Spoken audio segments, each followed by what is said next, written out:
한 해의 첫 시작을 주님께 예배로 올려드리고 또 우리가 하나님을 찬양하는 귀한 시간을 주심에 감사드립니다.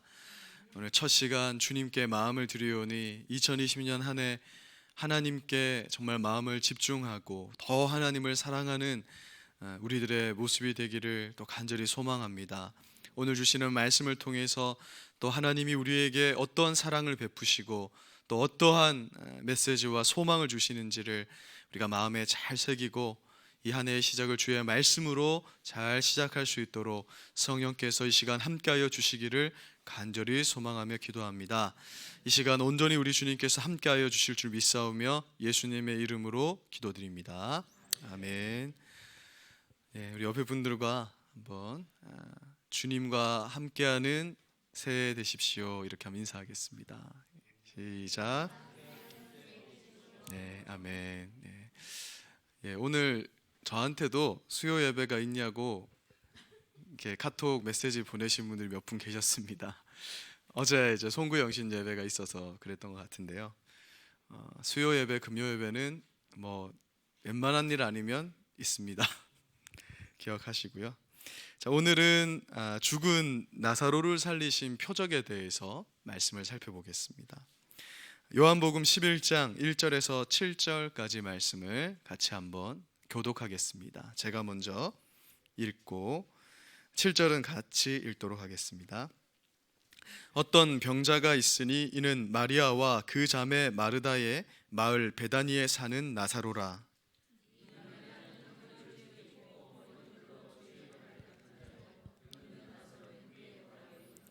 이에 그 누이들이 예수께 사람을 보내어 이르되 주여 보시옵소서 사랑하는 자가 병들었나이다 하니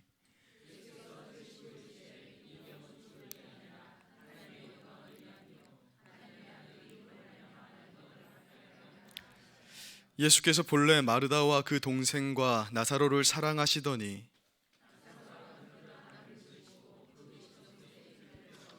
같이 읽겠습니다. 그 후에 제자들에게 이르시되 유대로 가자 하시니. 아멘.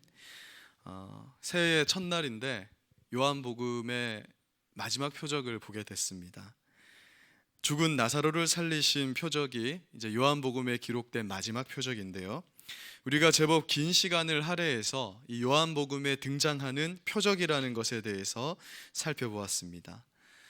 그래서 우리가 매주 수요 예배 오신 분들은 이제 7번째 듣는 것인데, 표적이라는 것은 단순히 예수님이 행하신 그 기적, 그 사건에 초점을 맞추고 있는 것이 아니라 표적은 표지판이기 때문에 이것이 가리키는 것이 있고, 실제 이 표적에서 중요한 것은 다른 내용이다. 그 표적 자체가 중요한 것이 아니라 그 표적이 가리키고 있는 어떤 의미가 더 중요한 것이라는 그런 말씀을 드렸었습니다. 우리가 지금까지 살펴봤듯이 이 표적은 예수님이 누구이신가, 예수님이 우리를 위해서 무엇을 하시는가에 대해서 가리키고 있다라고 말씀을 드렸습니다. 그래서 우리는 지금까지 요한복음에 등장하는 그 표적이 가리키는 본래의 의미에 대해서 살펴보았던 것입니다. 그런데 그때나 지금이나 사람들은 예수님이 행하시는 그 표적의 현상만을 보고 또 그 현상 자체가 내게 그것만 나타나면 된다라는 생각으로 예수님께 나오는 것을 보게 됩니다. 예수님께서 지금 왜 이 표적을 행하시는지, 이 표적이 가리키고 있는 실제적인 그 내용이 무엇인지에 대해서는 사실 별로 관심이 없고, 이 표적이 나에게도 일어났으면 좋겠다, 병이 치료되는 것, 물질적으로 풍성해지는 것, 그것 자체에만 우리는 관심이 있다라는 것이죠. 그래서 당시에도 예수님은 표적만을 쫓는 사람들을 거절하시고 그들을 피해 다니시고요, 이 표적이 가리키고 있는 바를 설명해 주면서 우리의 관심을 표적이 아니라 이 표적이 담고 있는 의미에 맞추도록 설명도 하시고 설교도 하시고 어떠한 행적도 하시는 것을 우리가 확인할 수 있는 것입니다. 그리고 지금도 이러한 예수님의 시도는 말씀의 사역을 통해서 여전히 계속되고 있는 거예요. 왜냐하면 처음 예수를 믿는 것은 사실 다 표적을 바라보면서 오기 때문에 하나님은 처음 그렇게 해서 예수님을 접하는 사람들에게 이 말씀의 사역을 통해서 계속 설득시키는 작업을 하고 있는 것입니다. 이 일곱 번째 표적인 죽은 나사로를 살리신 표적도 이러한 관점에서 우리가 바라봐야 됩니다. 물론 죽은 사람을 살리는 그 능력을 가지신 예수님에 대해서 묵상하는 것도 중요한 일입니다. 그러나 이 표적 역시 죽은 나사로를 살린 것보다 더 깊고 풍성한 의미를 그 안에 내포하고 있는 것을 우리가 확인하게 되는 거예요. 이 표적이 일어난 배경은 이렇습니다. 예수님의 공생애가 이제 거의 끝나갈 무렵, 한 3개월 정도 있으면 이제 예수님 십자가에 달리셔야 되는 거예요. 그때쯤에 베단이라는 지역에 사는 나사로라고 하는 자가 병들어 죽게 된 것입니다. 요한복음 11장 3절을 보니까 이 나사로를 예수님께서 사랑하시는 자라고 이렇게 표현하는 걸로 봐서, 나사로는 예수님과 제법 오랜 시간, 어쩌면 어렸을 때부터 알고 지내는 그런 친밀한 관계를 유지하고 있던, 그런 관계를 가지고 있던 사람이었음을 짐작할 수 있습니다. 이에 나사로의 누이들이 등장을 하는데요, 마리아와 마르다입니다. 이 마리아와 마르다 자매는 사람을 보내서 나사로, 우리 오빠 나사로가 지금 죽게 되었다라는 사실을 예수님께 알리게 됩니다. 왜냐하면 예수님께서는 지금까지 많은 병든 자들을 고쳐 오셨기 때문에 이들은 이런 부탁을 예수님께 드리게 된 것이죠. 그러나 예수님께서는 이 병은 죽을 병이 아니라고 하시면서 지금 있는 곳에 이틀을 더 유하시고 나사로에게 가게 되는 거예요. 그러나 도착해 보니 이미 나사로는 나흘 전에 죽어서 무덤 속에 장사되었고, 이미 무덤 속에서 썩어서 냄새가 나기 시작하게 된 것입니다. 그리고 무덤 속에서 시체 썩는 냄새가 나기 시작하는 그때 예수님이 나사로를 살리신 내용이 바로 오늘 표적의 스토리이고 또 배경이 되는 것입니다. 즉, 이 표적은 죽은 자의 다시 살아남, 곧 우리 기독교가 가진 가장 이 고상한 신학이라고 할 수 있는 이 부활에 대해서 나타내고 있는 표적이라는 거예요. 그러면서 앞선 표적을 통해서 인간의 구원이라는 것이 사람의 힘으로는 절대 도달할 수 없는 것임을 밝히신 것처럼, 죽은 자의 이 부활이라는 것도 인간의 힘으로 되는 것이 아니라는 것을 이 일곱 번째 표적을 통해서 우리에게 밝히고 있는 것입니다. 우리는 이러한 사실을 무엇보다 이 나사로라는 이름을 통해서 확인할 수 있어요. 나사로는 당시 아주 흔했던, 우리나라 말로 하면은 뭐 홍길동이나 철수, 영희처럼 흔했던 이름이라고 전해집니다. 근데 그 이름의 뜻이 뭐냐면 하나님께서 도우신다라는 이름의 뜻을 가지고 있는 거예요. 나사로는 하나님이 도우신다, 이런 의미입니다. 이 나사로라는 이름 자체가 무엇이냐면 이 죽은 자의 부활이라는 것이 인간의 노력과 행위로 되는 것이 아니라 하나님이 도우셔야만 가능하다라는 것을 이미 밝혀주고 있는 것입니다. 그러면서 우리는 나사로라는 이름을 누가복음의 이 부자와 나사로의 비유 속에서도 자연스럽게 발견을 하게 됩니다.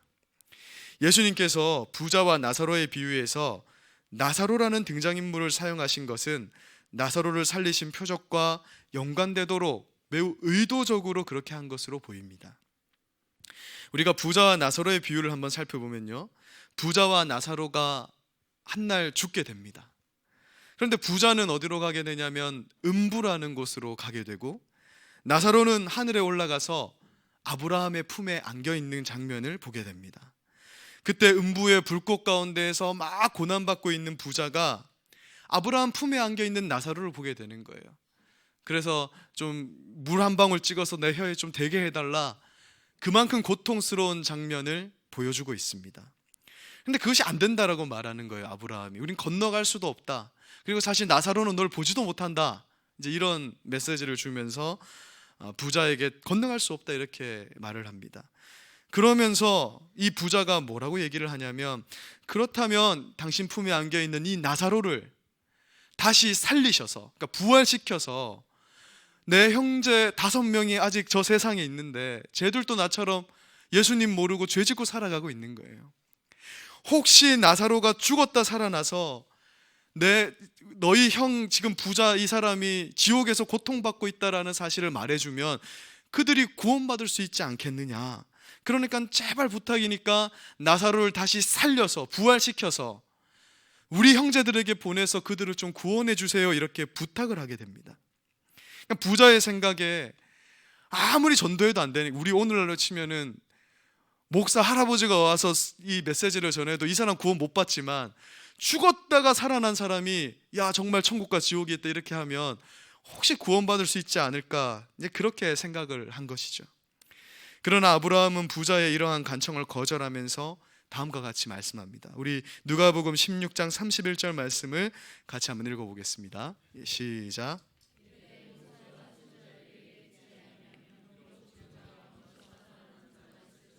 고난을 받지 아니하리라 하였다 하시니라. 아멘. 비유 속 아브라함의 말이 매우 의미심장한 거예요. 실제로 예수님은 표적을 통해서 이 비유의 내용이 사실임을 입증합니다. 비유 속에서는 나사로를 다시 살리지 않았는데 오늘 표적을 보니까 현실에서는 나사로를 다시 살려내신 거예요. 우리가 추측해 보건대 죽은 지 나흘 만에 다시 살아난 그 나사로가 자기가 겪었던 그 사후의 세계를 얼마나 많이 간증했겠습니까? 그러나 죽은 나사로를 살리신 이 표적의 결과가 무엇인 줄 아십니까? 함께 요한복음 11장 53절도 읽어보겠습니다. 시작. 이날부터는 그들이 예수를 죽이려고 모의하니라. 죽은 자를 살린 것은 예나 지금이나 인간이 겪을 수 있는, 경험할 수 있는 아마 가장 큰 기적일 겁니다. 죽은 자가 살아났다. 그러나 이 엄청난 기적을 보고서도 그들은 야, 나사로 말을 들어보니까 예수를 믿어야겠다라는 결론에 도달한 것이 아니라 저놈 예수를 죽여야겠다, 그리고 다시 살아난 나사로도 죽여야겠다라고 모의하게 되는 결론으로 가게 되는 거예요. 너무 아이러니하지 않습니까?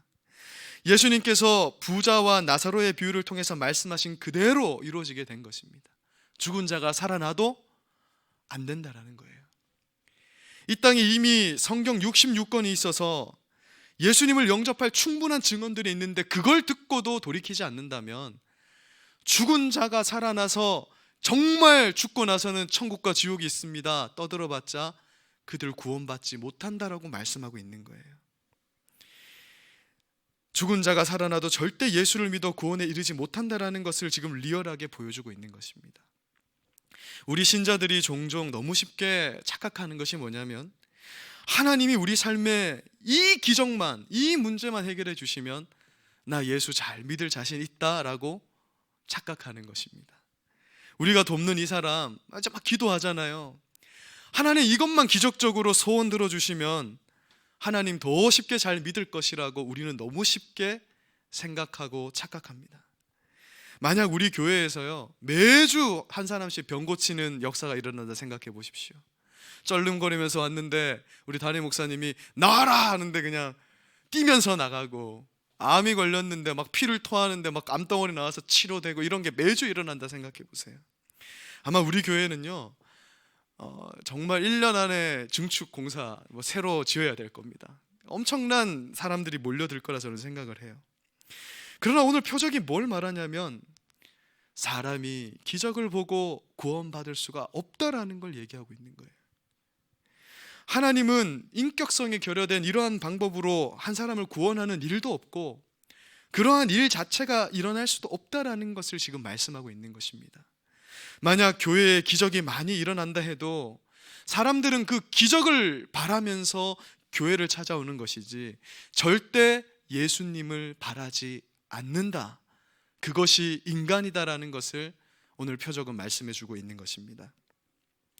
그러니까 이 표적 자체가 중요할 수 없는 거예요. 그 표적이 우리 삶에 일어나면 그것은 정말 좋은 일입니다. 병치료, 가난한 자가 부유하게 되는 것, 무식한 자가 지혜를 얻게 되는 것, 정말 좋은 일이에요. 그러나 그것이 사람을 구원할 수는 없다라는 거예요. 구원은 오직 하나님만 할 수 있는 것임을 말씀하고 있는 것입니다.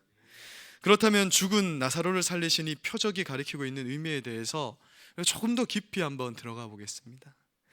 요한복음 11장 2절을 보면요, 이 표적은 나사로의 동생인 마리아에 대한 설명으로 시작이 됩니다.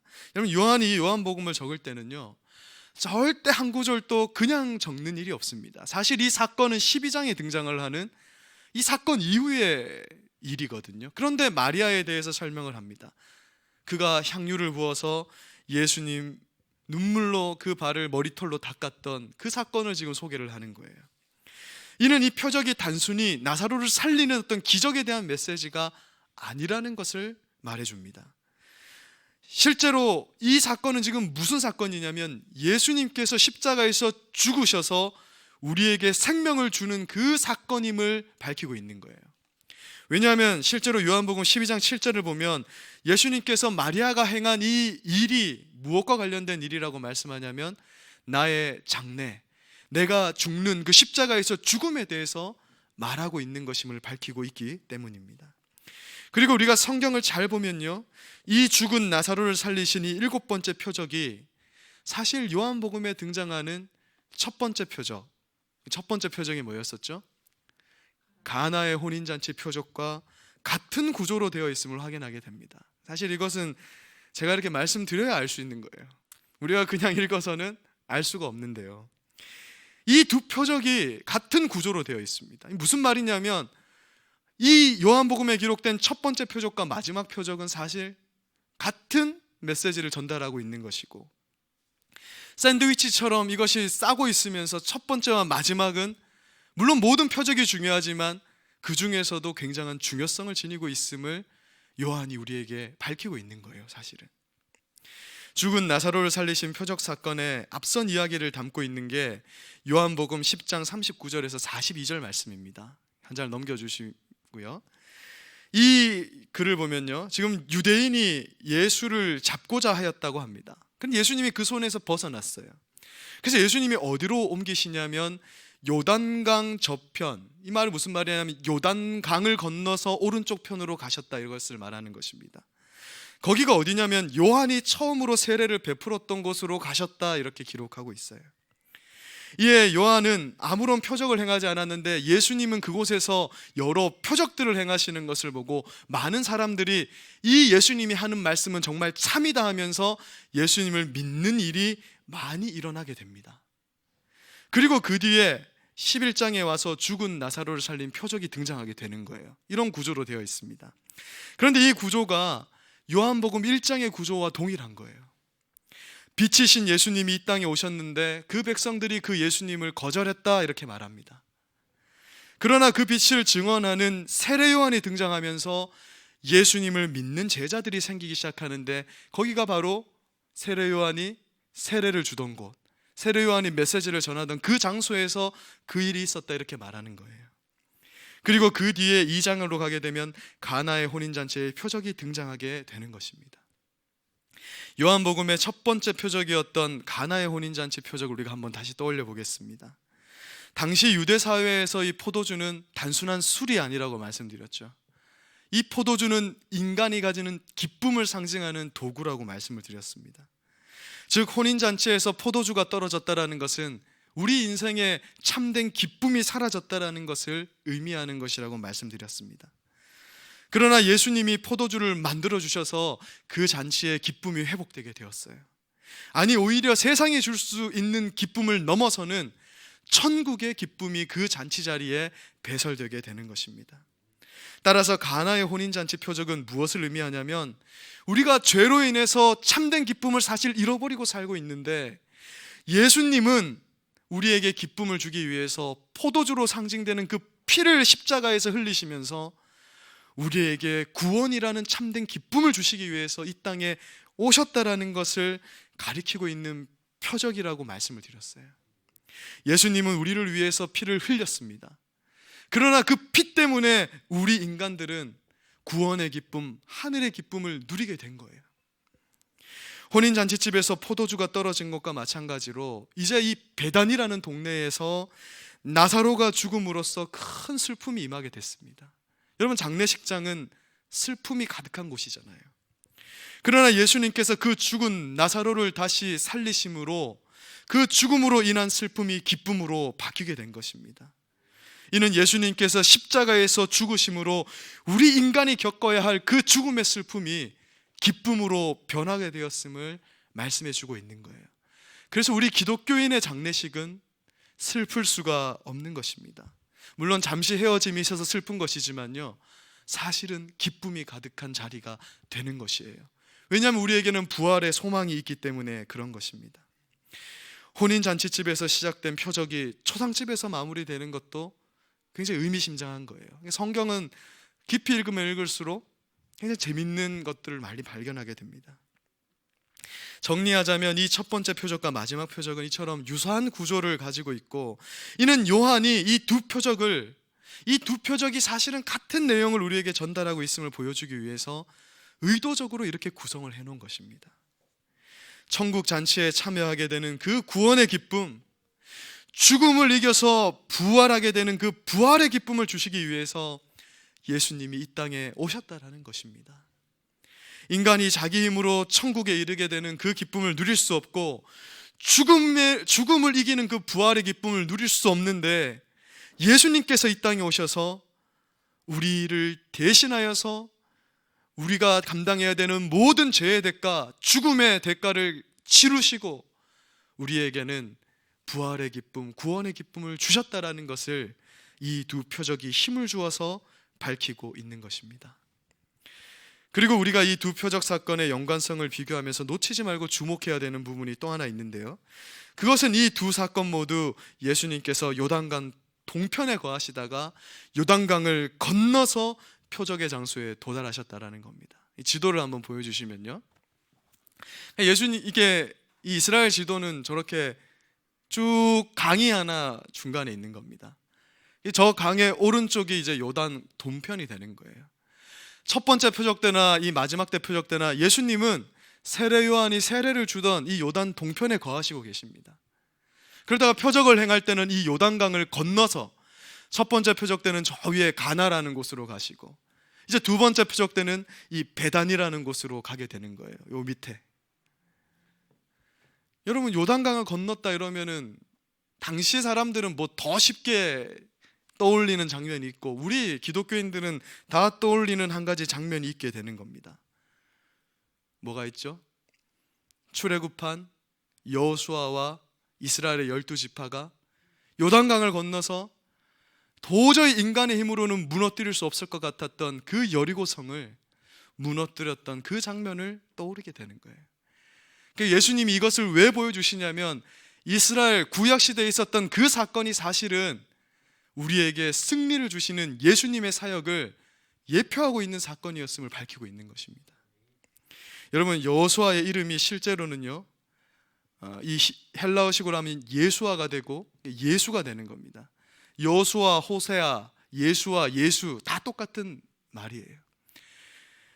여호수아와 이스라엘 12지파의 군대들이 이 요단강을 건너서 여리고성을 무너뜨리는 것처럼 여호수아의 실체가 되는 예수님이 12제자와 함께 요단강을 건너서 인간의 힘으로는 절대 깰 수 없는 그 사망의 성벽을, 그 사망의 저주를 끊어버리셨다라는 것을 이 표적은 보여주고 있는 것입니다.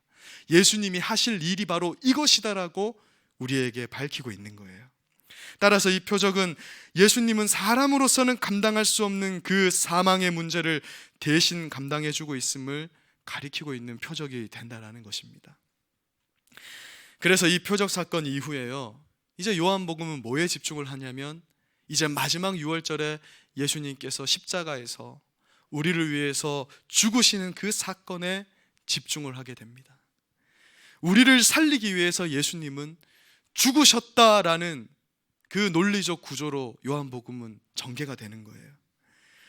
죽음에 붙들려 살다가 죽음 이후에는 우리가 가진 죄의 문제 때문에 아까 비유 속에 등장한 그 부자와 같이 심판받을 수밖에 없는, 그 불의 지옥에서 심판받을 수밖에 없는 우리를 위해서, 그 문제 해결하기 위해서 예수님이 대신 십자가에서 죽으시고 심판을 받으셨다라는 것을 보여주는 것입니다. 그 일이 6월절에 일어나게 되었다, 이렇게 말하는 거예요. 그래서 여호수아가 요단강을 건너 가나안에 들어가자마자 했던 일이 6월절을 지킨 일이었다라고 그 연관성을 우리가 확인할 수 있는 것입니다. 사랑하는 여러분, 우리가 예수님 믿는 이유는요, 궁극적으로 말하면 이 땅의 유익을 위한 것이 아닙니다. 이 땅에서 누리는 표적도 분명히 중요해요. 이 땅을 살아가는데 필요한 것을 주시는 하나님의 은혜도 정말 중요한 것입니다. 우리가 그것을 없이 살아갈 수 없고 성경도 분명 그것을 약속하고 있습니다. 그러나 엄밀히 말한다면 그것은 다 부수적인 거예요. 부록이에요. 본책이 아니라 부록 같은 것이라고요. 왜냐하면 하나님의 나라에서의 삶과 이 땅에서의 삶은 비교 자체가 안 되기 때문에 그런 것입니다. 죽음 이후의 삶은 영원한 것입니다. 그러나 이 땅에서의 삶은 고작 80년, 길어야 100년 아닙니까? 그런데 그마저도 우리가 많이 써먹었어요. 많이 써먹었다고요. 그래서 우리가 사실 예수를 믿는 이유는 원래는 죽음 이후를 다 예비하는 것입니다. 우리의 이 땅에서 삶이 모든 예수님의 비유라든지 성경 말씀은요, 다 뭐에 초점을 맞추냐면 이 땅에서의 삶은 다 죽음 이후의 삶을 예비하는 삶이라고 하는 거예요. 하늘 곳간에 자꾸 상급을 쌓는 것이요, 하나님 주신 그 달란트를 가지고 장사하는 삶이라고 표현하고 있는 것입니다. 하나님께서 이 땅을 살아가는 동안 필요한 것을 채워주시는 표적도 다 무엇을 위한 것이냐면 죽음 이후의 삶을 바라보게 하는데 그 목적이 맞춰져 있다는 것입니다. 앞에서도 말씀드렸지만 사망은 인간 중에 누구도 이길 수 없는 강력한 벽이잖아요. 사망이 오면 지금까지 우리가 힘써 모았던 이 땅에서의 재물, 명성, 지식, 자식을 향한 소망, 이런 것들은요 아무것도 아닌 것이 됩니다. 죽으면 끝나는 거예요. 우리가 이런 점을 묵상해 보면 이 땅에서 정말 아웅다웅 싸우면서 한 개라도 더 가지려고 그렇게 다투며 살 필요가 정말 없어지는 것 같아요. 그런데 더 중요한 한 가지 사실이 있습니다. 히브리서 9장 27절 말씀 같이 한번 읽어보겠습니다. 시작. 한 번 죽은 것은 사람에게 정해진 것이요 그 외에는 심판이 있으리니. 아멘. 사망은 그 누구도 피할 수 없다라는 것입니다. 누구나 겪게 되는 것인데 그 사망으로 끝나면 차라리 좋은 것일 텐데 그 사망 이후에 멸망의 심판을 피할 수 없다라고 성경은 말씀하고 있는 거예요. 그런데 인간이 가진 이 절망적인 사망을 인간을 대신해서 이기시고 부활하는 생명의 길을 누가 이루셨다라고 이 표적은 말씀하고 있습니까? 바로 예수님이라고 말하고 있는 거예요. 기적 자체에 초점을 맞추지 말고 이 사실에 초점을 맞추라고 예수님은 오늘도 강조하고 있는 것입니다. 원래 우리가 감당해야 될 죄로 인해서 심판을 받으시고 십자가에서 피를 흘리시며 대신 죽으신 분이 누구인지를 너희는 바라보라는 거예요. 그 기적을 바라면서 이 교회까지 나왔다면 이제는 예수를 바라보라고 말씀하고 있는 것입니다. 왜 너에게 복을 주고 왜 너의 기도 제목에 응답하셨는지를 거기서 그냥 끝나서 함몰되지 말고 그 너머에 있는 예수님이 주시는 진짜 풍성한 이 신령한 하늘의 복을 바라보라고 말씀하고 있는 것입니다. 우리가 누구로 인해서 사망의 권세에서 벗어나게 되었고 부활의 참 소망을 가지게 되었는지를 바라보라고 말씀합니다. 그분이 바로 우리를 그토록 사랑하시는 예수님이라는 거예요. 이 사실이 너무나 확실하다는 것을 보여주기 위해서 예수님은 나사로를 살리셨고 또한 자신이 직접 부활하셔서 우리가 이렇게 될 것임을 보여주신 것입니다. 그러므로 이 사건은 요한복음 11장 4절의 말씀과 같이 하나님의 영광이 되는 것입니다. 오늘 밤 제가 중고등부들하고도 이런 말씀을 좀 나눴거든요. 이번 주에 여러분, 오늘 밤 우리가 죽었는데요, 우리가 죽으면 즉각적으로 눈을 뜨게 될 것이고 죽음 이후를 경험하게 될 겁니다. 우리가 밤에 잠을 잤는데 길게 잠을 잤다 해서 눈을 떴는데 그 긴 시간을 인지 못하는 것과 똑같은 거예요. 눈 감았는데 뜨는 거잖아요. 우리가 오늘 밤 만약에 죽었는데 그래서 눈을 떴는데 내 앞에 예수님이 없다면 어떡하시겠습니까? 그때는 방법이 없는 거예요. 그때 가서 아이고 내가 예수님 믿습니다 해도 그것은 이제 기회가 없다라고 말씀하고 있는 거예요. 그것이야말로 우리에게 있어서는 가장 절망적인 일이라는 것입니다. 그런데 예수님이 오늘 표적을 통해서 말씀하는 거예요. 원래 인간의 힘으로 너의 노력으로 그것을 이룰 수 없는 거야. 그러나 내가 그 일을 대신했고 내가 그 일을 대신할 걸 이 표적들을 통해서 너에게 확실하게 증언한다. 나는 결코 너를 버릴 일이 없다라고 우리에게 확신차게 말씀하는 겁니다. 그래서 우리가 어떤 확신이 있냐면요, 오늘 내가 죽어도, 혹시 모르겠어요, 좀 죄송스러운 말이지만, 지진이 일어나서 이 교회가 오늘 무너져서 이렇게 다 같이 오늘 천국 간다 해도, 죽는다 해도, 우리가 눈을 떴을 때 내 눈앞에 서 계실 분이 예수 그리스도라는 거예요. 내가 눈을 떴는 내 앞에서 예수님이 손수건 들고 앞에 서 있는 거예요.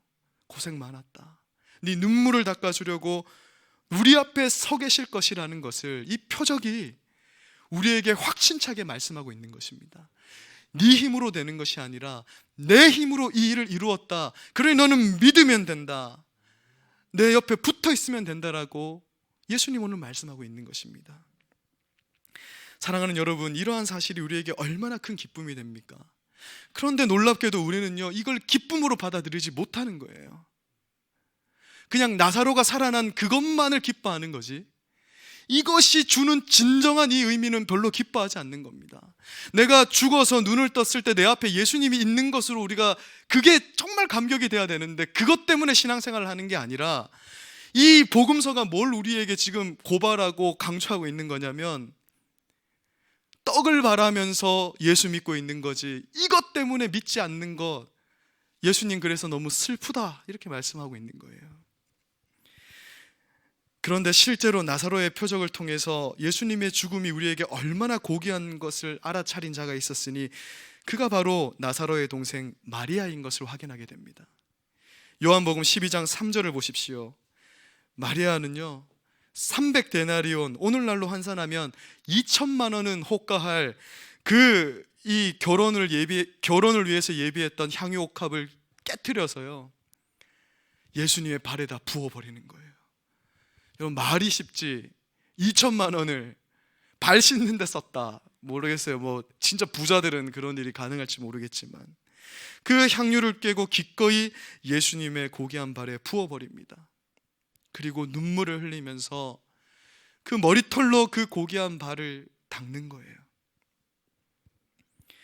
여러분, 오병이어 표적에서 남자만 5천 명을 먹이자 했을 때 빌립이 말했던 게 200데나리온인데, 300데나리온이라는 것은 그녀가 가진 전 재산이 아니었을까 생각을 하게 됩니다.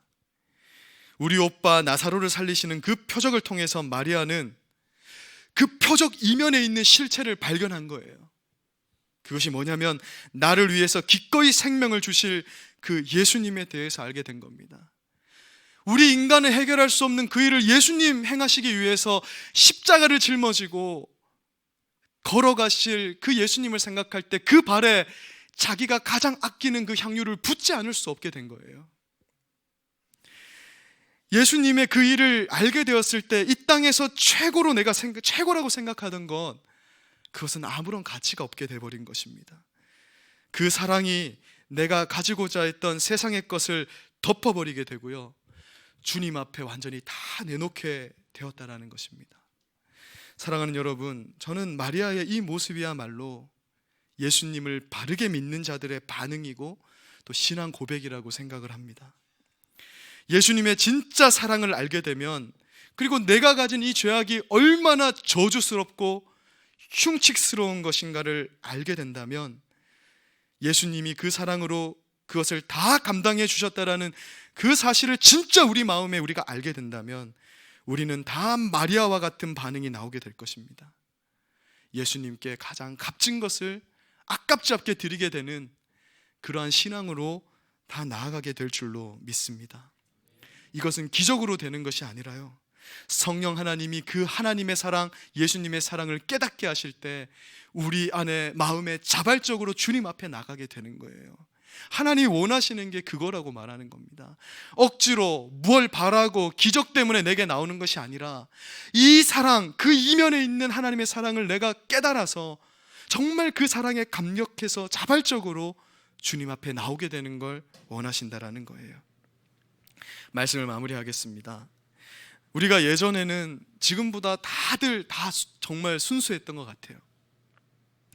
지금처럼 재정이 풍성했던 것도 아니고요, 막 신학이 성숙했던 것도 아니었던 것 같습니다. 담임 목사님이나 저나 선포하는 그 설교와 성경 공부가 요즘 것과 비교할 수 없어요. 제가 이렇게 옛날 설교를 보면 부끄러울 정도예요. 왜냐하면 잘못된 것도 많고 막 그랬거든요. 엄청나게 고상해지고 우리가 깊어졌다라는 것입니다. 그런데 우리가 한 가지 놓치고 있는 게 있더라고요. 제가 예전에는 우리 이민재 집사님이 예전에 이 예수님 역할을 했었거든요. 뻘거벗고 막 채찍을 맞았다고요. 우리 중에 많은 사람들이 그 연극을 보면서도요, 예수님의 사랑을 깨닫고 눈물을 흘리면서 회개하고 자기가 가진 향유 옥합을 깨서 하나님께 드리는 삶을 결단하는 일이 있었더라고요. 그런데 그 신앙이 오늘날 너무 많이 사라져버린 것을 확인하게 됩니다. 우리는 말씀을 통해서 그것을 회복해야 될 줄로 믿습니다. 요한복음 13장 1절을 보니 우리를 향한 예수님의 사랑은 변한 적이 없었다라고 말씀하고 있습니다. 우리를 끝까지 사랑하셨다. 자기 사람들을 사랑하시되 끝까지 사랑한다 할 때 이 끝까지라는 것은 오늘날도 포함되고 영원성을 전제하고 있는 거예요. 죽어도 끝나지 않는 것입니다. 이 사랑이 우리를 붙들고 있기 때문에 우리의 결론은 사망으로 끝나는 것이 아니라 생명으로 끝나고 우리의 결론은 항상 예수 그리스도라고 말씀하고 있는 것입니다. 오늘 함께 기도하시면서요, 이 예수님의 사랑, 이 예수님의 사역을 우리가 마음에 정말 깊이 있게 영접하기를 원합니다. 성령님께서 오늘 한 해를 좀 시작하면서 이 예수님의 사랑이 더 깊어지고, 그래서 우리가 주님께 더 헌신하며 이 향유옥밥을 깨트리는 자발적 순종으로 다 나아갈 수 있기를 같이 한번 기도하는 시간 가졌으면 좋겠습니다. 제가 기도하고 우리 함께 기도하도록 하겠습니다. 사랑하는 하나님, 감사합니다. 이 새해 첫날 주님께서 주신 이 말씀을 우리가 깊이 있게 묵상합니다. 예수님께서 우리를 위해서 자기 몸을 던지신 이 표적 뒤에 숨어있는 깊이 있는 사랑을 우리가 다 마음에 다시 한번 새기고 묵상하고 영접할 수 있게 도와주시옵소서. 그래서 오늘 밤 우리가 이 사랑 속에 더 깊이 들어가고 마리아와 같이 주님 주신 그 사랑에 대한 반응이 나타나는 오늘 이 기도 시간 되기를 또 간절히 기도합니다.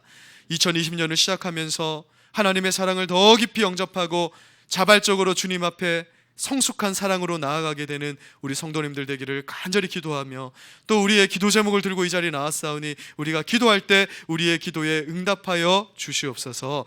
감사드리며 예수님 이름으로 기도드립니다. 아멘.